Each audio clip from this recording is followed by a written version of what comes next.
Benedict, kumusta ang sitwasyon ngayon dyan sa Isabela at may banta pa rin ba ng bagyo dyan?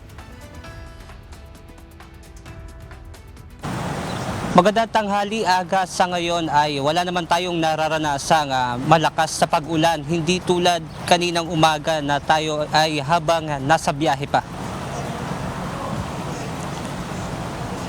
Bagamat kagabi pa bumuhos ang malakas na ulan ay ngayon pa lang ito nararamdaman sa lalawigan ng Isabela. Ayon sa Isabela Provincial Disaster Risk Reduction and Management Council, ngayong umaga pa lang nararamdaman ang pagbaba ng tubig mula sa mga lugar ng Aurora at Quirino.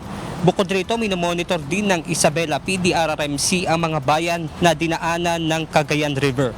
Bunsod ito ng inabiso ng Magat Dam dahil nga kaninang alas 11 ay nasa 7 spillway gate na ang binuksan. Sa bayan naman ng Rojas, Isabela, binabantayan din ng mga otoridad ang Sipo River. Kung dati ay kita pa nila ang base ng tulay, sa ngayon ay halos umabot na ito sa itaas ng beam.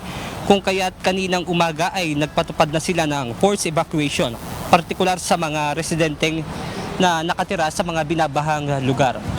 Aga, nandito tayo ngayon sa ilalim nitong tulay na dinadaanan nitong Sipo River. Kung makikita natin na halos maabot na nga dito sa itaas na beam ng tulay ang level ng tubig. At sa taya din ng nakausap natin ng mga tauhan ng Rojas MDRRMO ay tansya nila na nasa 17 feet yung itinaas ng tubig dito sa ilog. Ito yung ilog naman na galing ang tubig sa lalawigan naman ng Mountain Province. At yan muna ang ating update mula rito sa Rojas, Isabela. Balik sa inyo dyan, Aga.